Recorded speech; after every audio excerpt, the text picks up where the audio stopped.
Video మీకు నచ్చినట్లయితే like button click చేయండి. మరిన్ని వీడియోలను పొందడానికి దయచేసి సబ్స్క్రైబ్ చేయండి.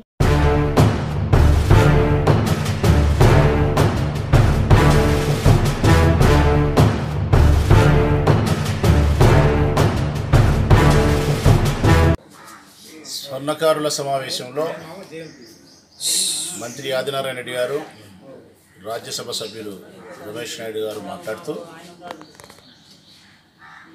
మళ్ళీ రాచమల్లి శివప్రసాద్ రెడ్డి ఎన్నికైతే ఈ ఊళ్ళో రౌడిజం వస్తుందని ఒక తప్పుడు ప్రచారానికి మళ్ళీ శ్రీకారం చుట్టినారు.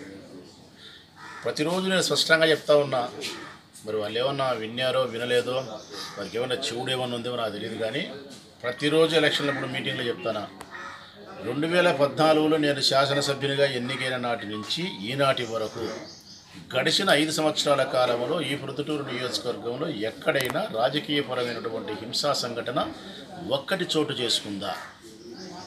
మా వలన కానీ ఇతరుల వలన అయినా సరే మేము బ్యాలెన్స్ కోల్పోయి ప్రవర్తించలేదు. కానీ ఒక్కటంటే ఒక్క సంఘటన చూపిస్తే నేను విత్డ్రా చేసుకుంటున్నా నామినేషన్ అని చెప్పిన మంత్రి గారు. మళ్ళీ ఇప్పుడు మీకు చెప్తా ఉన్నా, గడిచిన 5 సంవత్సరాల కాలంలో శాసనసభ్యునిగా నేను ఉన్న సందర్భంలో ఈ నియోజకవర్గంలో ఒక హత్య కానీ, ఒక రాజకీయపరమైన హింసా సంఘటన కానీ, ఓ దొమ్మి, ఓ దోపిడీ, ఓ దౌర్జన్యం, ఓ భూకబ్జా ఏదైనా ఒక్కటి చూపించగలిగితే ఎన్నికల నుంచి కూడా మళ్ళీ నిష్క్రమిస్తా. మాట మాట్లాడితే న్యాయం ఉండాలా. ఒక మాట మాట్లాడితే ఎదుటి వ్యక్తి సవాల్ ఇచ్చినప్పుడు స్వీకరించాలా. ఇప్పుడు నేను సవాల్ ఇస్తానా, నీకు ఒక్కటి చెప్పగలుగుతావా? నువ్వేమి నాకు ఇవ్వాల్సిన అవసరం లేదు, నేను విత్డ్రా అవుతా.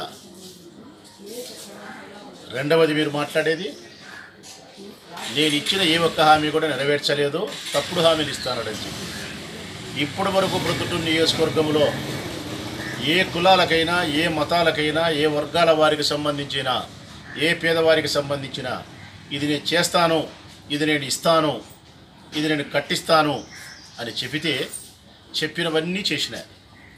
పెళ్ళికి ఇస్తానంటే ఇచ్చిన, పేరంటానికి ఇస్తానంటే ఇచ్చిన, మరణానికి ఉంటానంటే ఉండిన, విద్యకు ఉంటానంటే ఉండిన. నేను ముస్లిం కమ్యూనిటీ కోసం ఈద్గా కట్టిస్తానని చెప్పిన 74 లక్షలు పెట్టించి కట్టించిన, స్వీకరించలే. ఇంకా వాళ్ళు రజకుల కోసం కళ్యాణ మండపం కట్టిస్తానని చెప్పిన, సగం కళ్యాణ మండపం పూర్తి అయింది.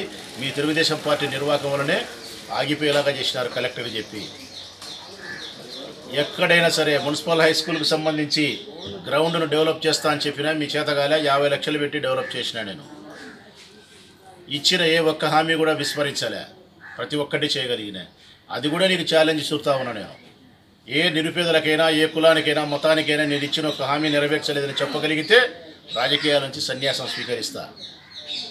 ఇంకొకటి చెప్పినారు మీరు, మానవతా హృదయంతో నా కనుచూపు మేరలో నాకు కనిపించిన వాళ్ళలో ఏ ఒక్కరికైనా ఏ కష్టం వచ్చినా ఆ కష్టాన్ని నేను తుడిచే ప్రయత్నం చేస్తా, వారి కన్నీళ్లను తుడిచే ప్రయత్నం చేస్తానని చెప్పి ప్రజలను ఉద్దేశించి మాట్లాడుతూ, ఏ కారణం చేతైనా ఎవరికైనా ఒక కుటుంబంలో ఒక అవయాన్ని దానం చేస్తే ఆ కుటుంబం నిలబడుతుంది, ప్రాణాపాయం నుంచి బయటపడి ఆ అన్న కానీ, ఆ వదిన కానీ, ఆ చెల్లెలు కానీ, ఆ బావ కానీ, కుటుంబ సభ్యులు కానీ సంతోషంగా ఉంటారనుకుంటే నా శరీరంలోని అవయాన్ని ఇచ్చి కూడా వారి సంతోషాన్ని చూడాలనుకునే మనస్తత్వం నాదని చెప్పినా. నేను దాన్ని కూడా హేళన చేసి మాట్లాడుతున్నారు మీరు. 1,00,000 మందికి 1,00,000 అవయాలు ఇవ్వగలుగుతాడని. మూర్ఖులారా, ఏ భాషను ఏ విధంగా పదప్రయోగం చేసినానో కూడా అర్థం చేసుకోలేని, భాషాజ్ఞానం లేని మనుషులు మీరు. ఏ దానికి ఏ పదాన్ని ఉచ్చరించినాడో కూడా మీరు కనుక్కోలేకపోతా ఉన్నారు. ఇప్పుడు మళ్ళీ చెప్తాను, నేను నా హృదయం, నా మనస్తత్వం, నా నైజం ఇలాంటిదని చెప్పడానికి ఆ ఉపమానం. ఒకవేళ ఎవరైనా ఏ కారణం చేత నా దగ్గరకు వచ్చి నన్ను కోరుకుంటే నిజంగా హృదయపూర్వకంగా ఆ కుటుంబం బాగుంటుందంటే నా శరీరంలో ఏ అవయాన దానం చేసేదానికి సంసిద్ధమే. అంతెందుకయ్యా ఆదినారాయణ రెడ్డి గారు, ఏదైనా కాలం కర్మం కలిసి రాక నీకే ఒక అవయం అవసరమైతే నేను ఇస్తే నువ్వు బ్రతుకుతానంటే శత్రువు రాజకీయ ప్రత్యర్థి అనుకోకుండా కూడా నీకు ఇచ్చేదానికి కూడా వెనుకాడను. అంతటి క్షమాగుణం, అంతటి ప్రేమ గుణం కలిగిన కుటుంబం నుంచి జన్మించిన